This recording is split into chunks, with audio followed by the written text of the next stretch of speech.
पीले दांत वाली बहू। रंजना कभी ब्रश नहीं करती थी। उसे कितनी बार उसके माँ बाप ने डांटा, लेकिन उसका कोई असर उस पर होता ही नहीं था, जिस कारण से उसके दांत पीले पीले हो जाते हैं। शादी के बाद। अरे बहू, वैसे तो तुझ में कोई कमी नहीं है, पर तेरे दांत इतने पीले कैसे हैं बेटा? कैसे है मतलब? कोई सर्जरी थोड़ी ना कराई है। वो तो क्या नाम, मैं ब्रश नहीं करती थी तो पीले हो गए। क्या करूं? आप कहे तो लाल करवा लूं या फिर काले? यार ये क्या है, क्यों माँ से लड़ रही हो? लड़ रही हूँ?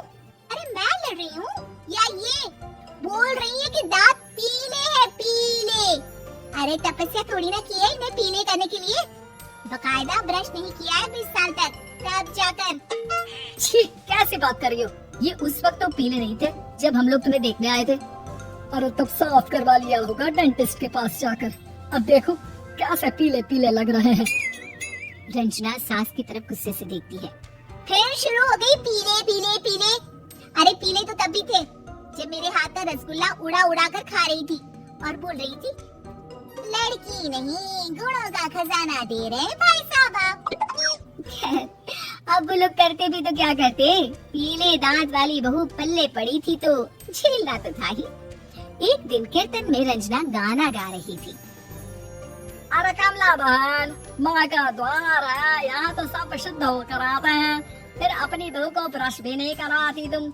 दूर से पीले पीले दांत भक्ति में बाधा उत्पन्न कर रहे हैं। और कोई 2 साल के बच्ची थोड़ी ना लेकर आई हूँ मैं बहू बनाकर। अच्छी खासी लड़की है, अरे कैसे करवाऊं ब्रश? ये तो उसे खुद करना चाहिए ना। अब माँ बाप तो इसके जैसे तैसे निपटा दिए, ये नहीं सोचा कि सास कैसे संभालेगी। सास बहू को लेकर घर आ जाती है, लेकिन सोच लेती है कि अब इसे लेकर कहीं नहीं जाएगी। अगले रोज बहू कहती है, अरे क्या हो गया, मंदिर नहीं जाना क्या? कीर्तन का वक्त हो रहा है। मेरी मधुर वाणी से कान्हा जी जागते हैं और सोते हैं। आप तो जानती है ना उनकी भक्ति में कितना मन लगता है मेरा। वो क्या है ना, तबीयत ठीक नहीं लग रही है मेरी, आराम करूंगी मैं।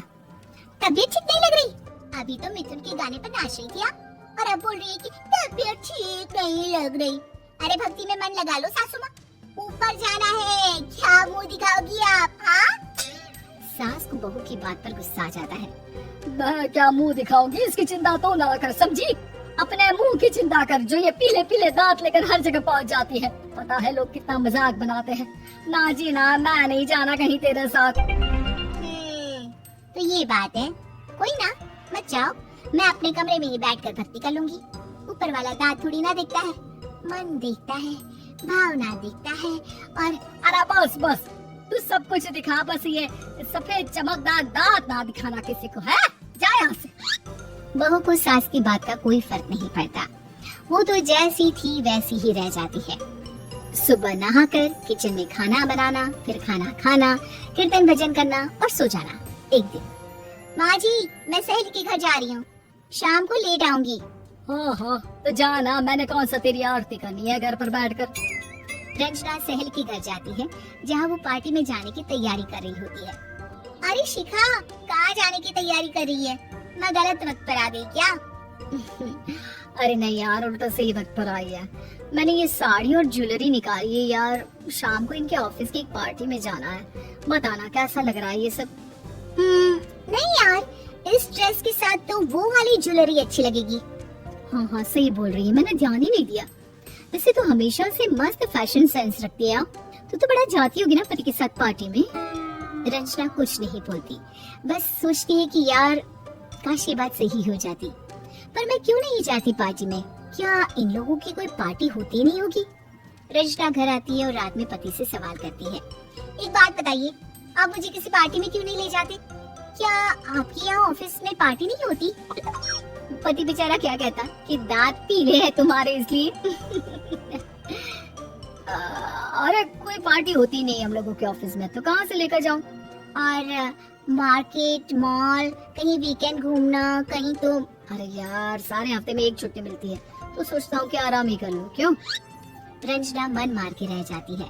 पहले कभी सास के साथ मंदिर जाया करती थी, लेकिन वो भी सास ने ले जाना बंद कर दिया। घर बैठी बैठी रंजना बोर हो जाती है। तभी उसे आइडिया आता है और वो मायके जाने का सोचती है। सासू माँ, 2 दिनों के लिए मम्मी के घर जा रही हूँ। अच्छा अच्छा ठीक है, आराम से जा। और हाँ, माँ से कुछ अच्छी आदत सीख कर आना कि कैसे शरीर के हर भाग की तरह दांतों की सफाई भी जरूरी होती है, समझी? शुरू हो गई ना आप। वो लोग आपकी तरह नहीं है कि छोटी छोटी बात का बतंगड़ बना दे। उन लोगों के लिए मैं मायने रखती हूँ, ना कि मेरे पीले पीले दांत। रंजना माँ को बिना बताए उन लोगों को सरप्राइज देती है, लेकिन जैसे ही वो दरवाजे पर पहुँचती है, अंदर देखती है कि घर वाले कहीं जा रहे होते हैं। अब माँ, काश रंजना दीदी के दांतों वाली प्रॉब्लम नहीं होती तो वो भी हम लोगों के साथ चलती ना बुआ जी की बेटी की शादी में। हाँ बेटा, लेकिन अब उसे कौन समझाए कि उसको उसके पीले दांत नहीं दिखते, लेकिन उसके आसपास के लोगों को कितना एम्बैरेसिंग फील कराते हैं। मुझे तो कितनी बार उसके स्कूल की टीचर ने शिकायत की कि उसके साथ कोई लड़की बैठना भी नहीं चाहती, और ना ही कॉलेज में कोई उससे बात करना चाहता था। लेकिन पता नहीं क्यों उसे ये बात समझ में ही नहीं आती। कोई कमी नहीं है उस लड़की में, बस यही कि दांत पीले हैं। वो तो भला हो जीजा जी और उनकी माँ का, जो दीदी को जैसी है वैसे ही रखा हुआ है। रंजना को अपने घर वालों की बात सुनकर बहुत दुख होता है। वो सोचती है कि वो क्या करे, लेकिन फिर वो सीधा डेंटिस्ट के पास जाती है, अपने दांत चमकाती है और कसम खाती है कि वो रोज ब्रश करेगी। और क्या हो गया, तुम तो 2 दिनों के लिए गई थी ना, पर कोई ना, अच्छा है चलो आ गई तो। रंजना सास के सामने आकर खड़ी हो जाती है और पूरी स्माइल करती है, उसकी चमकदार दांतों को दिखाती हुई। है? चलो मंदिर। माँ, मुझे माफ कर दीजिए, मैंने आप लोगों को बहुत एम्बैरेसिंग फील करवाया। मैं आज से रोज ब्रश करूंगी। उम्मीद है कि आपको हमारी ये कहानी पसंद आई होगी। कृपया हमारे चैनल को सब्सक्राइब करें और सभी अपडेट्स के लिए बेल आइकन जरूर क्लिक करें। और हाँ, वीडियो लाइक और शेयर करना मत भूलिएगा।